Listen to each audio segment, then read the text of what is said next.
en las comisiones. Me gustaría invitar adelante a los 4 relatores. De la Comisión 1, por favor, si puede pasar adelante Emma Barrios, vicerrectora de Desarrollo y Aprendizaje Digital de la Universidad Continental. Por la Comisión 2, por favor, si puede tomar asiento, sí, adelante. Por la Comisión 2, si puede acompañar a Emma Paolo Tejada, decano de la Facultad de Derecho de la Universidad San Ignacio de Loyola.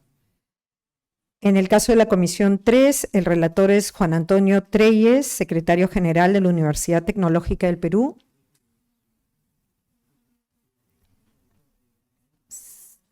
Está.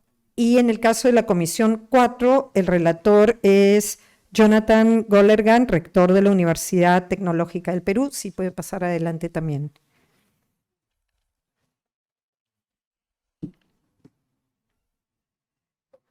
Las intervenciones creo que se pueden hacer en el orden de las comisiones. Sí, por favor. Al lado de... Sí. En el orden de las comisiones,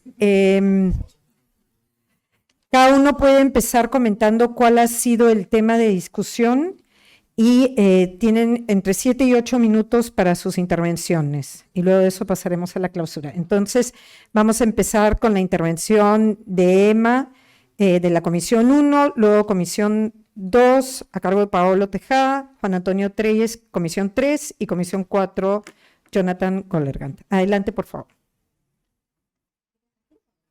¿Dónde se sienta más cómodo? ¿Puede ser desde ahí o desde la tribuna?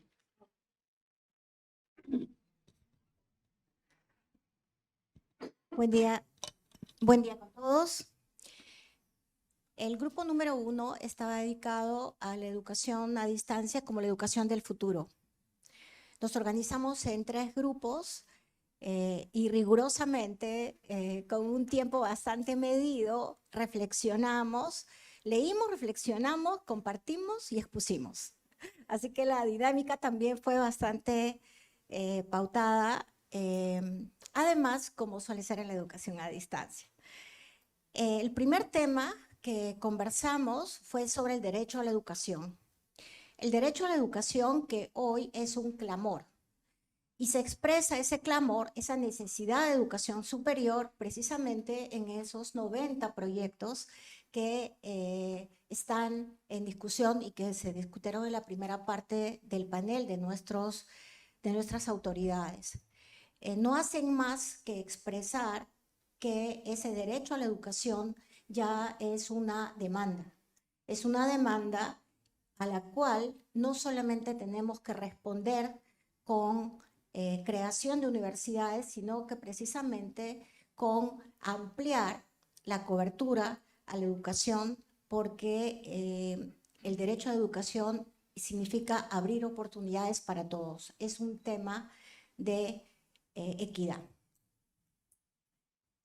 El segundo tema que consensuamos es que lo más rico que tenemos en el país es la diversidad. Diversidad de condiciones de los ciudadanos, diversidad social, geográfica, cultural. Por lo tanto, necesitamos también una diversidad de universidades. No todas las universidades son iguales ni deben serlo. Y en ese sentido, cada universidad, de acuerdo a su misión, de acuerdo a su modelo educativo, a sus preferencias y qué modelo de enseñanza-aprendizaje desea desarrollar, tiene que decidir si hace o no a educación a distancia. Igualmente, tiene que decidir qué carreras desea y tiene condiciones para hacer educación a distancia con calidad, de acuerdo a sus propias condiciones tecnológicas, laboratorios, territorio en el cual se encuentra, población a la cual se quiere dirigir. Y en ese sentido, cada universidad debe decidir sus porcentajes de presencialidad, si así lo considera, y tomar, en este caso, si lo desea, porcentajes de presencialidad y desarrollar también en ese sentido una oferta formativa que sea semipresencial, porque cualquier porcentaje de presencialidad implica semipresencialidad.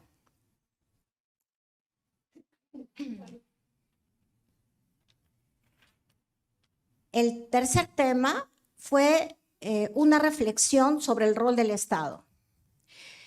El rol del Estado es ineludible para cerrar la brecha digital en el país, pero eso ni siquiera depende solamente del sector educación. No obstante, el sector puede plantear muchas alternativas. El primer rol que se espera del Estado es que establezca políticas generales, lo más generales posibles, precisamente porque nunca va a poder reflejar la diversidad de universidades ni de condiciones del país. No puede ser restrictiva, no puede quitarle de la noche a la mañana, por ejemplo, las condiciones o del presupuesto del canon y cómo deciden en las universidades públicas el destino de esos recursos, cómo coloca sus recursos propios, como dicen nuestros colegas de las universidades públicas.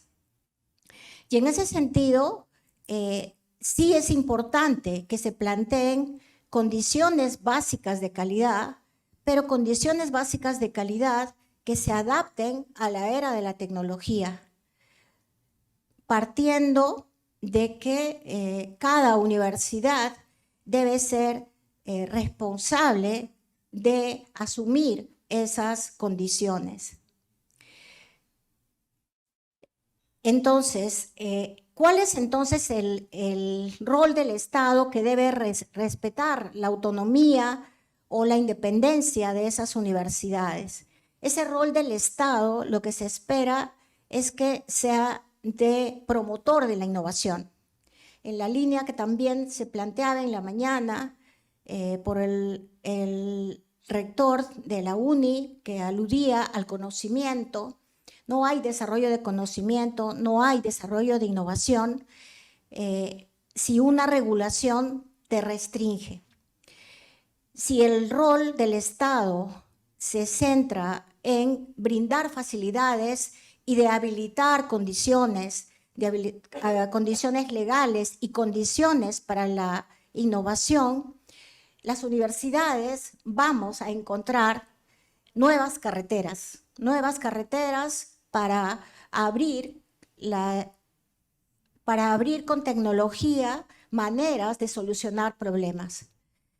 Tuvimos el ejemplo de un caso en Puno, ¿no?, que incluso por el reto de la brecha digital, universidades planteaban por qué tenemos que crear un centro o desarrollar un centro de desarrollo tecnológico solamente para una universidad, si las universidades estamos dispuestas a compartir nuestros recursos y desarrollar Internet.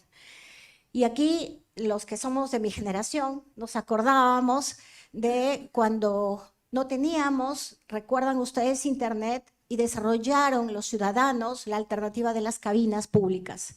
Y el Perú se convirtió en un caso de éxito de solución y de acceso a Internet, y fue un boom de acceso a Internet, pero eso fue porque teníamos las condiciones de libertad.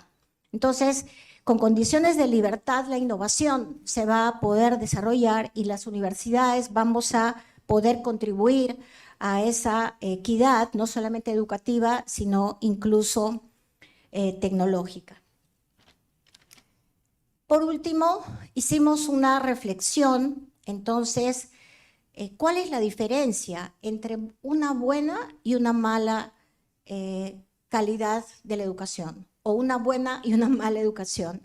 Y la conclusión fue que no es definitivamente la presencialidad, porque todos los que estamos aquí, los que estábamos en la reunión, todos somos producto de la educación presencial y todos tenemos observaciones sobre las condiciones de calidad de los egresados de las universidades, de los profesionales de las universidades, y en gran porcentaje somos producto de una educación presencial. De tal manera que la educación a distancia es una oportunidad de precisamente hacer educación de calidad, porque tú no puedes hacer educación a distancia si no preparas, si no planificas recursos, personas, si no capacitas, si no dotas de recursos, si no piensas a largo plazo con qué profesores vas a trabajar, con qué recursos, y si no estás innovando y estás mirando mucho más allá de las aulas físicas. En ese sentido, es una oportunidad de no improvisar, de no volver a hacer lo que se hizo en pandemia, que nunca fue educación a distancia propiamente dicha, sino que fue educación remota de emergencia. En ese sentido, empezar a difundir y precisar que la educación remota de emergencia no es la educación a distancia que queremos, ni que apostamos, ni que tiene tanta trayectoria en todo el mundo y es una opción de los países desarrollados. Y además tenemos la oportunidad de romper la creencia de que educación a distancia o educación virtual no es educación real. Las prácticas, las experiencias de los estudiantes son experiencias reales. El acompañamiento y la conexión que generan los docentes y compañeros entre sí, estudiantes entre sí, son experiencias y conexiones reales. La relación, entonces, de desarrollo de competencias también son reales y las prácticas profesionales son reales, y en ese sentido, nuevamente la educación a distancia sí tiene unas condiciones para hacer una educación del futuro y es una oportunidad de hacer educación de calidad. Gracias.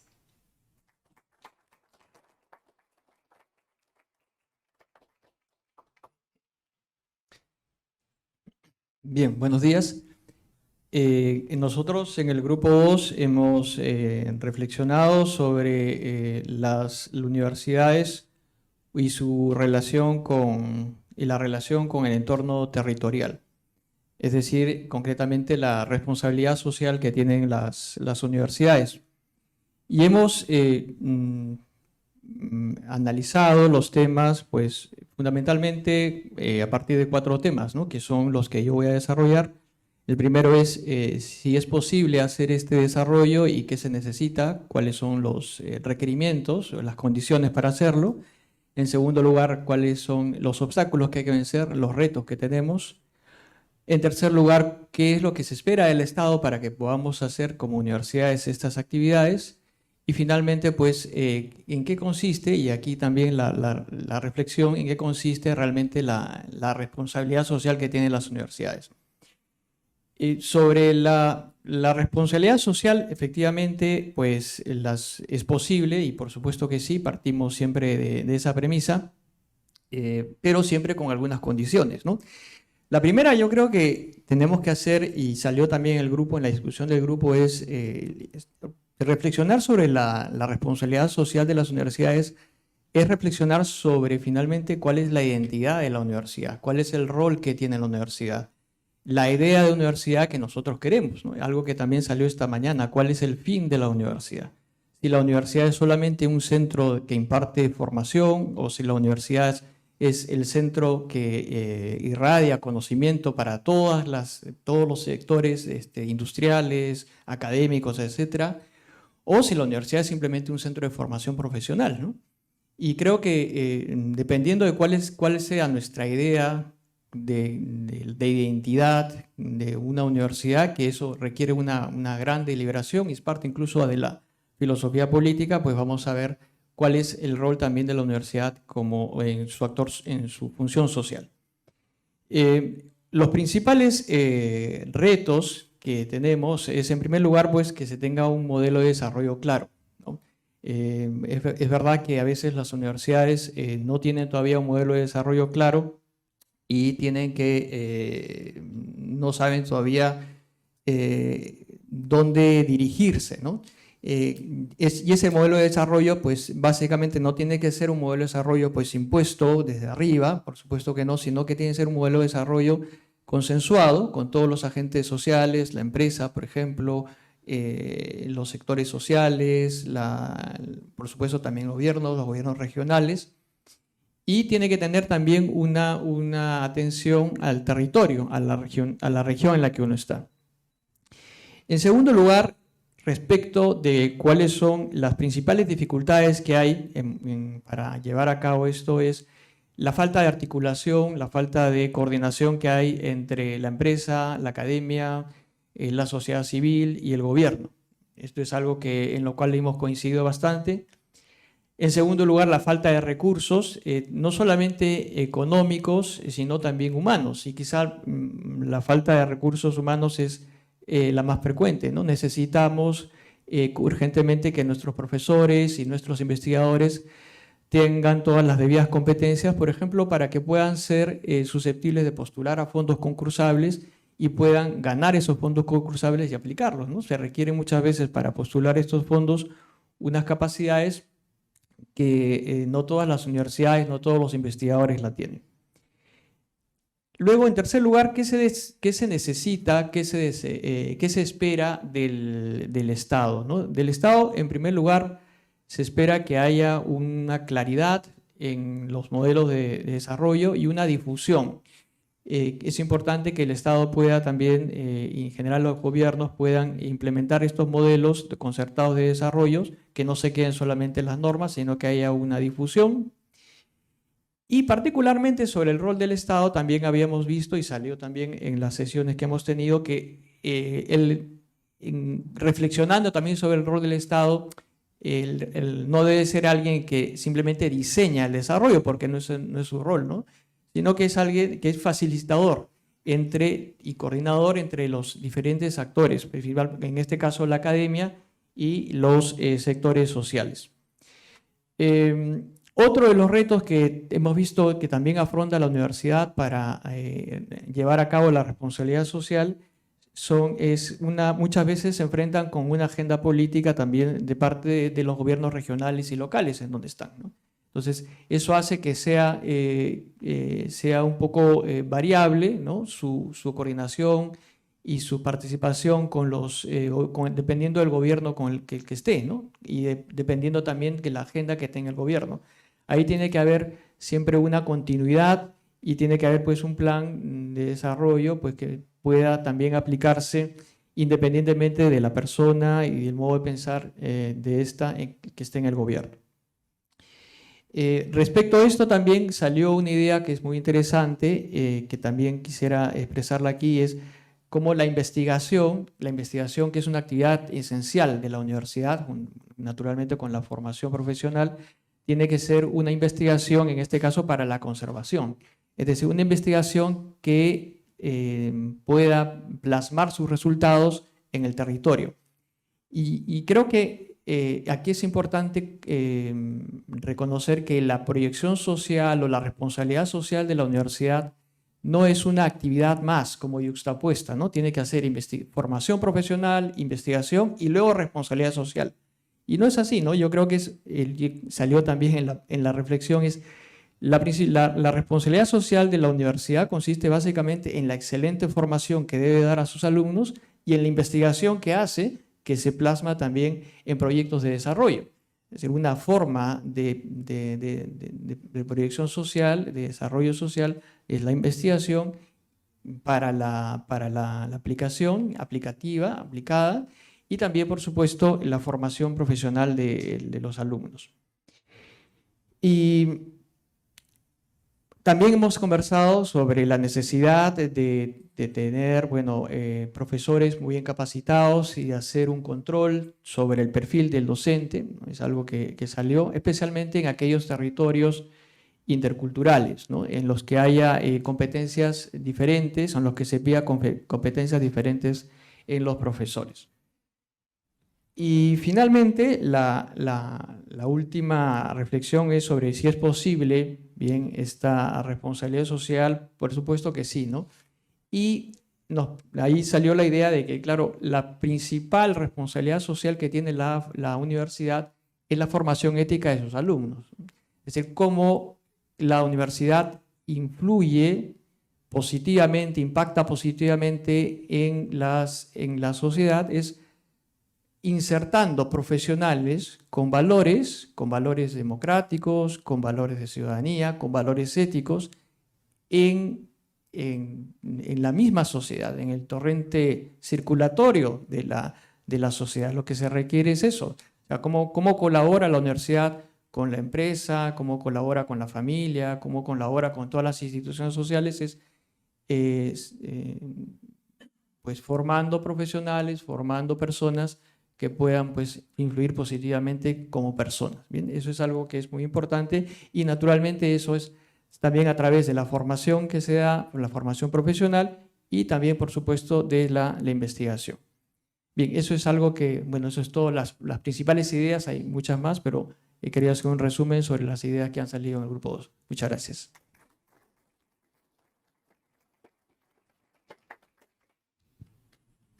Bueno, gracias, Paolo. Al grupo le tocó, digamos, reflexionar sobre el acceso a la educación superior y la creación de universidades. Hubieron muchas preguntas muy particulares, ¿no? Y hemos ido más bien a lo general, por consenso, y nos hemos planteado algunos cuestionamientos estratégicos respecto a la forma en que hay que responder esta pregunta. Y en primer lugar, claro, uno de los grupos expuso respecto a que hablar del crecimiento de la oferta no significa hablar de más universidades, que es como generalmente se relaciona. Y a partir de esa definición o de ese principio empezamos a reflexionar respecto de las preguntas particulares. Y lo primero que surgió fue que hay un paradigma al que nosotros aspiramos como sociedad. Hay un paradigma respecto a lo que significa ser un buen profesional, un buen ciudadano, ¿no es cierto? Y eventualmente también una buena persona, una persona de bien, una persona que contribuye a la sociedad. Y se espera que este proceso, por lo menos el inicial en el pregrado, contribuya a que estos jóvenes que ingresan luego a la educación básica efectivamente egresen como tales, ¿no? Un profesional que lee y entiende lo que lee, un profesional que entiende las matemáticas básicas, un profesional que se desempeña en espacios abiertos, que expone sus ideas, que tiene lógica. Y el insumo básico que tenemos tiene una brecha, ¿no? Una brecha que es a veces muy difícil de superar. Y se genera una tensión entre la universalización de la educación superior, o la universalización de la educación terciaria, el derecho a acceder a una educación superior, versus las condiciones con las que el joven accede a esa educación. Y esa es una brecha que nos muestra que hay un problema en el sistema, ¿no? Y por eso la reflexión también incluye, en lo que hablamos nosotros, sobre la madurez o no, o la existencia o no de un sistema. Un sistema en el que todos los actores se articulan, en el que la educación terciaria, que pasa por instituto, que pasa por escuela, que pasa por universidad, efectivamente es una educación complementaria, es una educación coherente, es una educación articulada. Mientras eso no exista, vamos a seguir siendo pequeñas islas, ¿no? Pequeñas islas con proyección social, pequeñas islas con prestigio, pequeñas islas con una gran oferta, pequeñas islas, digamos, más exclusivas, pero no un sistema que genere confianza. Y ese es un punto básico para tener una educación de calidad, que es confiar. Estamos en procesos largos, ¿no? En un proceso en el que el joven ingresa, que aspira a que aquello en lo que se informe, con suerte en 5 años, efectivamente tenga valor en el mercado, efectivamente lo satisfaga a él, y eventualmente llene de orgullo a sus padres y pueda vivir de eso, ¿no? Como comúnmente se genera como expectativa real. Y entonces ahí tenemos un problema básico, porque para hablar de lo que se espera y para hablar de calidad en el sistema hay que pensar en la calidad desde un ámbito multidimensional, ¿no es cierto? Que tiene que ver con, seguramente, condiciones básicas de acceso, ¿no es cierto? En la que la mayoría o todos estuvimos de acuerdo que deberían seguir existiendo, pero también en esta multidimensión que tiene la calidad, en la coherencia y la pertinencia que debe tener esa formación. el desentenderse de un joven que está con nosotros a partir del 5º año y medio y uno dice, bueno, aquí ya se acabó nuestra relación, te di lo que me pediste, no necesariamente genera confianza en el sistema. Y el sistema tiene que ser un sistema que sea capaz de rendir cuentas, ¿no? La manera de rendir cuentas probablemente es una manera abierta y habrá que discutir, pero seguramente se requiere. Y por eso cuando hablábamos de cómo se garantiza calidad, reflexionamos sobre el ingreso, pero también sobre la salida. Hay que tener acuerdos sociales sobre cuál es la mejor manera de medir los resultados de ese proceso. En algunos sistemas funcionan las colegiaturas o las barras para poder acceder, en otros los exámenes nacionales. Nosotros tenemos un mix en algunos programas, ¿no? En algunos hay exámenes nacionales con poco éxito para los egresados y también tenemos colegios profesionales, probablemente de dudosa institucionalidad, de precario prestigio. Y entonces no sabemos exactamente tampoco cómo se mide eso y no estamos totalmente de acuerdo en a quién deberíamos dejarle la responsabilidad de garantizar la calidad del egresado. Y entonces también intervienen seguramente las bolsas de trabajo o sistemas como aquellos en los que uno puede saber cuál es la remuneración que recibe el egresado. Entonces uno sabe si efectivamente lo que invierte revierte. Entonces hay un sinfín de características en las que uno puede decir me siento satisfecho con cómo el sistema funciona porque la mayoría o todos tienen un empleo digno, bien remunerado, trabajan en lo que han estudiado y son reconocidos socialmente, ¿no? Entonces, creemos que ahí hay una falta todavía de consenso respecto de qué es lo que podría garantizar esa calidad hacia el final del proceso.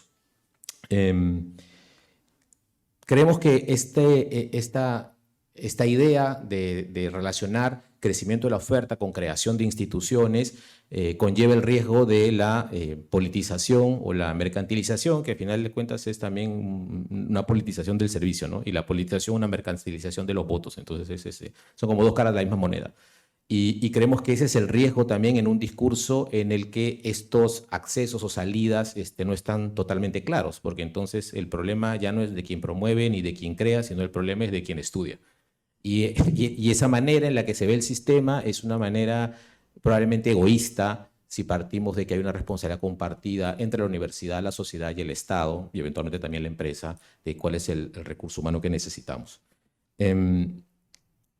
Creemos que para nosotros, digamos, finalmente, aunque creemos que es lo más importante, se nos hacían preguntas respecto a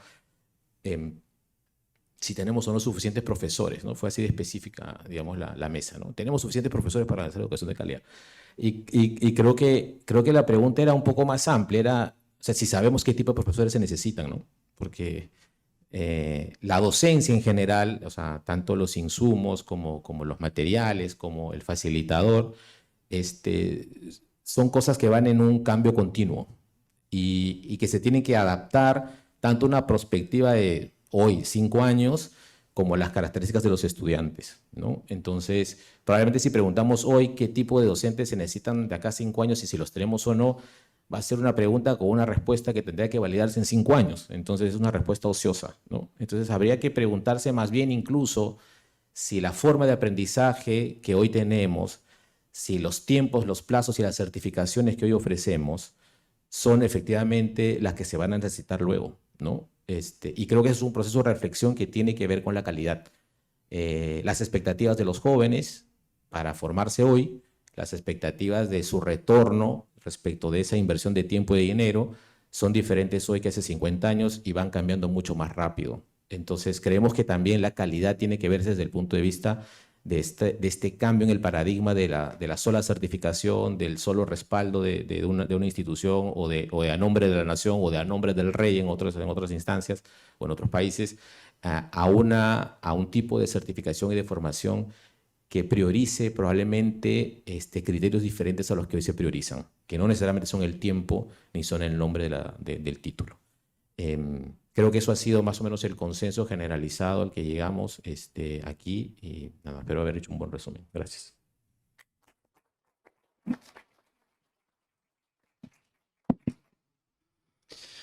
Hola, buenas tardes. Yo estoy en el grupo 4. El grupo 4 se planteó la pregunta ¿hacia dónde va la educación superior?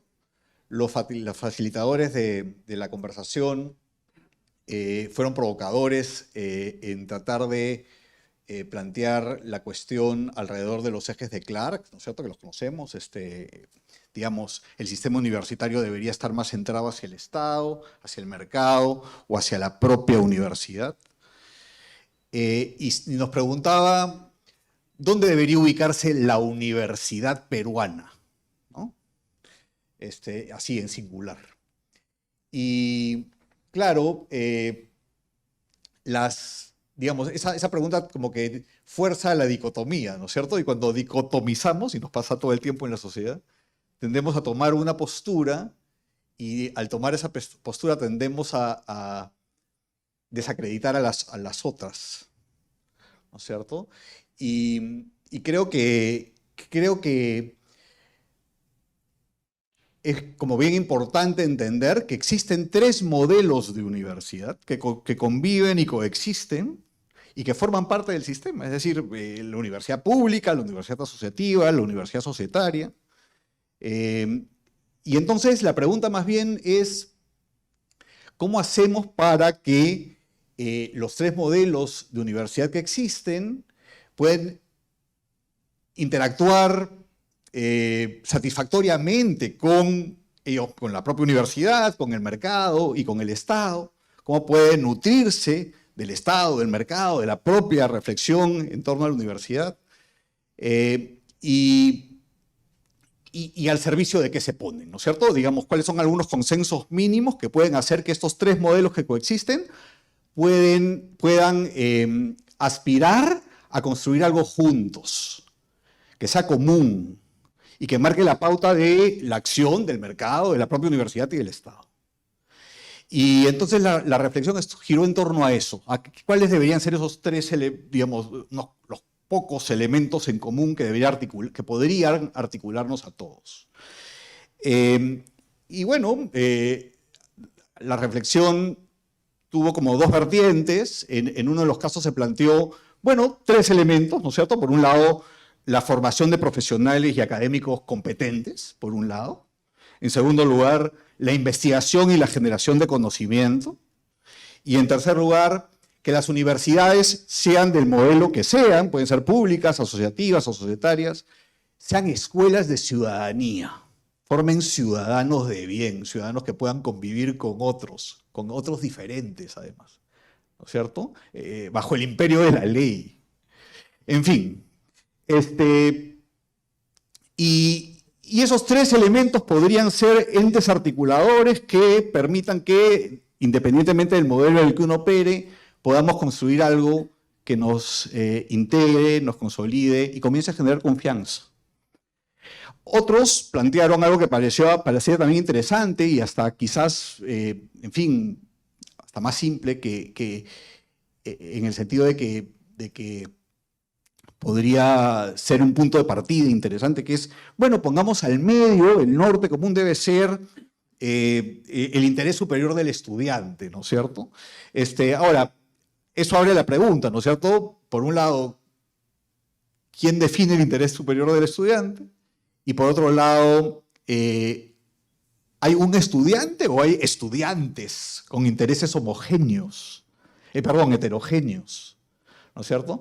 Esa es una reflexión que creo que vale la pena hacer y que quedó abierta, pero podría también ser algo que comience a generar una discusión fructífera. Ahora, esos modelos interactúan con estos tres ejes, ¿no es cierto? Por un lado está la universidad y entonces, claro, ¿cómo podemos nosotros, independientemente del modelo en el que operemos, recoger las buenas prácticas de los otros modelos, nutrirnos de los otros? Es una pregunta que vale la pena en nuestra interacción con la propia universidad.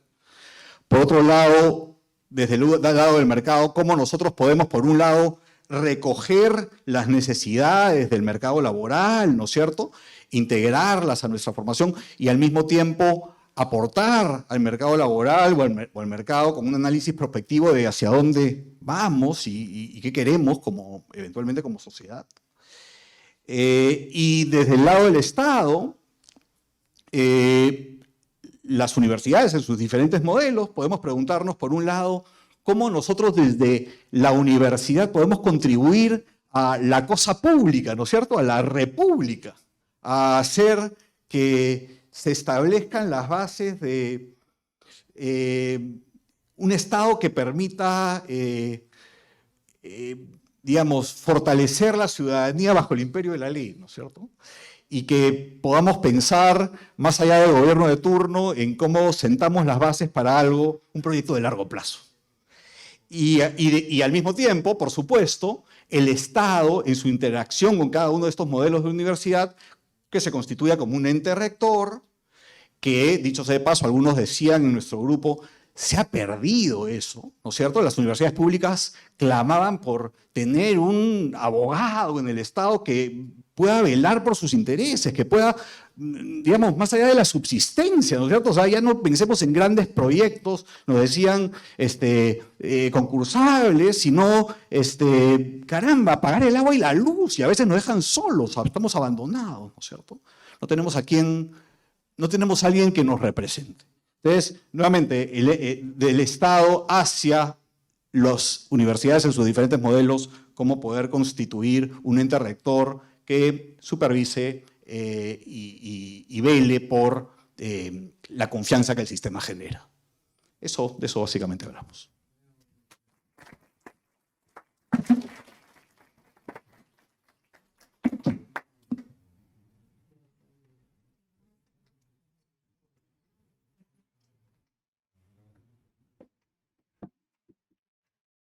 Muchas gracias a cada uno de los relatores. Les pido que permanezcan ahí. Voy a invitar al doctor Óscar Quesada, rector de la Universidad de Lima, para que clausure el evento.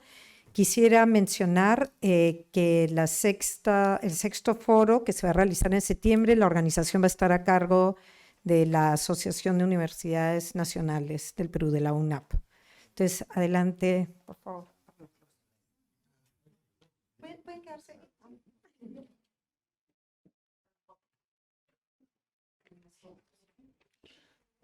Bueno, amigas, amigos de las universidades, de FIPES, de AUNAP y del consorcio, es un gusto estar frente a ustedes tratando de responsabilizarme, de darle un broche a este grato y también crítico, muy crítico, encuentro de universidades. Crítico viene de crisis, la crisis es sinónimo de problemas, de dificultades, pero la crisis también es sinónimo de oportunidades. Y en ese sentido recuerdo lo que señaló Américo en el sentido de un contexto de subdesarrollo, ¿no?, que pondría énfasis en las dificultades, en los problemas, en lo que no hemos crecido. Y yo diría, en lo que no hemos crecido desde que somos república, históricamente. Un país adolescente, un país dolido, un país sufrido, un país carente, como dice Salazar Bondi, ¿no? Un país lleno de carencias.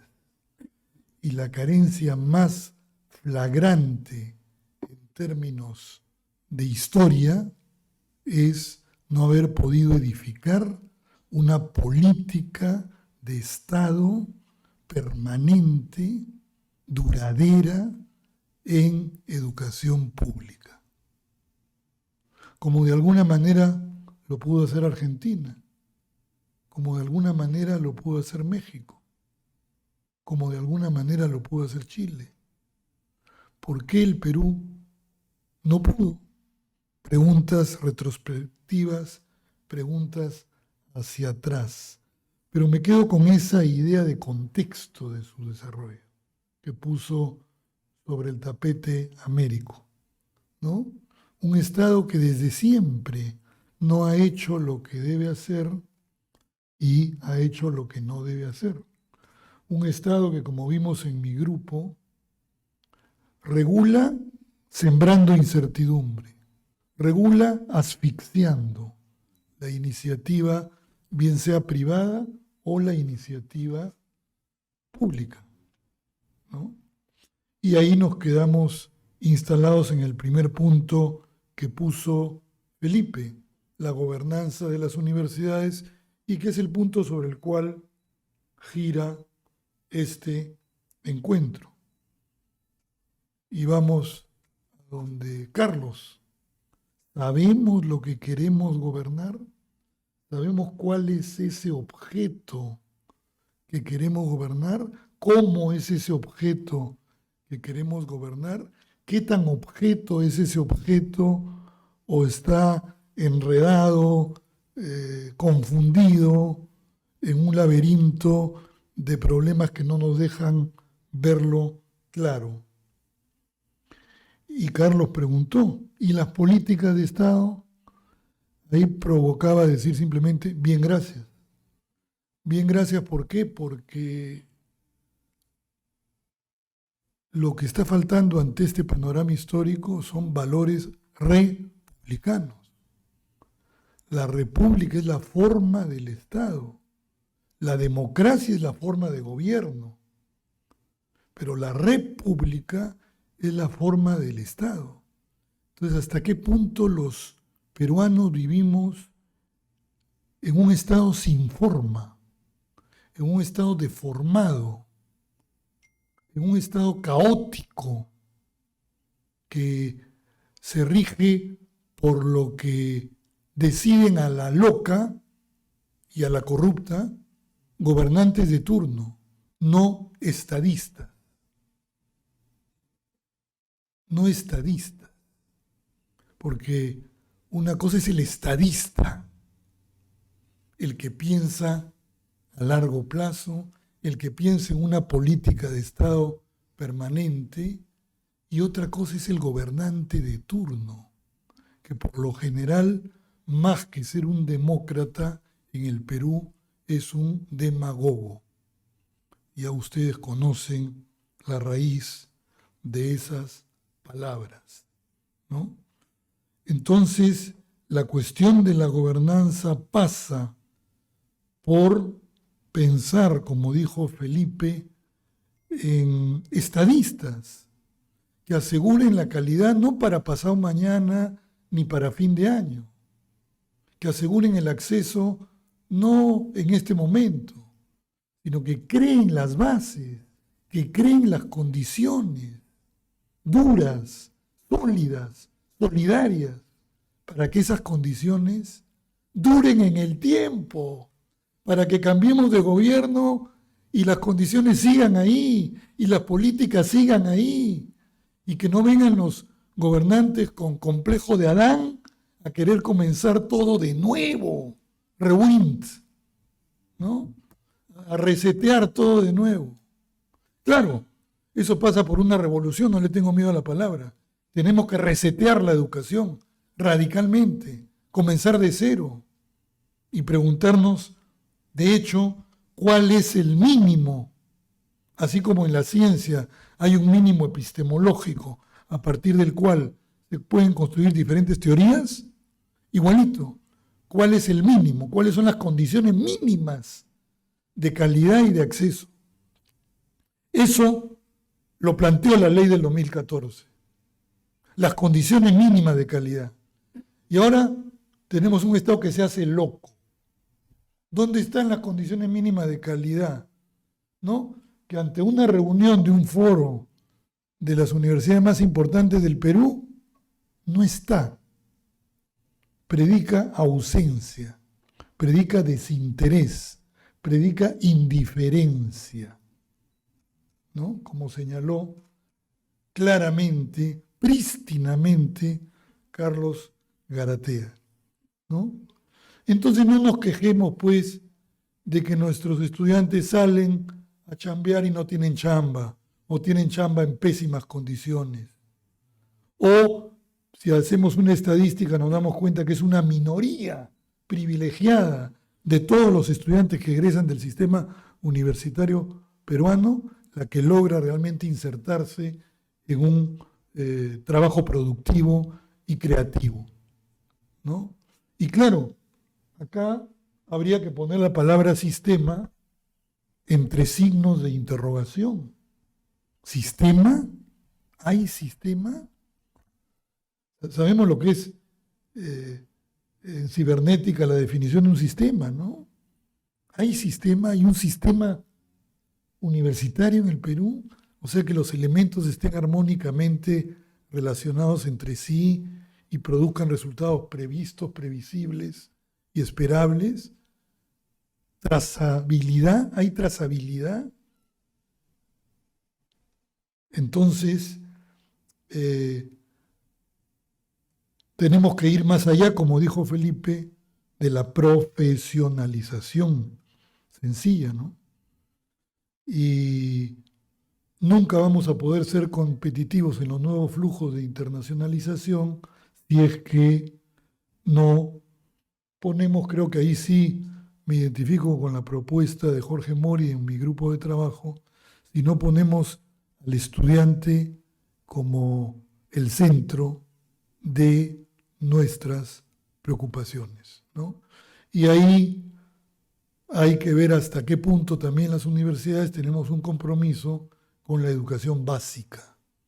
Nos hemos comprometido a hablar de la educación superior en este foro, pero el contexto de la educación superior es una educación básica muy, muy problemática, muy difícil, muy inaprensible, que se nos escapa de las manos. ¿En qué condiciones llega la mayoría?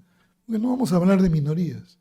¿En qué condiciones llega la mayoría de estudiantes a las universidades? Ahí me quiero detener porque me corresponde clausurar. Creo que los voceros han sido lo suficientemente elocuentes y claros respecto de lo que se ha tratado en sus respectivas mesas. Tengamos claro, pues, que la formación de profesionales y de académicos y de investigadores pasa previamente por la formación de personas que conozcan su historia y que quieran cambiar su historia. No cambiar su historia como personas, sino cambiar la historia de la República. Y tiene que haber una revolución en la educación, a la buena o a la mala. No podemos seguir viviendo en un país en el cual la educación simple y llanamente no interese, o interese tampoco, o haya tal voluntad de caos como la que se ve actualmente en el Parlamento al crear con criterios locales y de cacicazgo 90 universidades públicas. Eso es inconcebible. Ese es el contexto. Ese es el contexto, Américo. Ese es el contexto, esa es la coyuntura que nos va a hacer hundirnos cada vez más en el subdesarrollo. Pero quiero ser optimista. Quiero creer que podremos forjar con buena fe un ecosistema que en este modelo de Clark logre alcanzar una homeostasis, un equilibrio entre estos tres grandes actores. Creo que podemos sentarnos, como señaló Flavio, a plantear o a tomarnos en serio la necesidad de establecer un nuevo balance entre actores de la educación. Y creo que en ese escenario de inteligencia artificial, de destrucción del planeta y de guerras interminables, podremos desde Latinoamérica sentarnos a formular una nueva forma de vida educativa para nuestros jóvenes. Muchísimas gracias.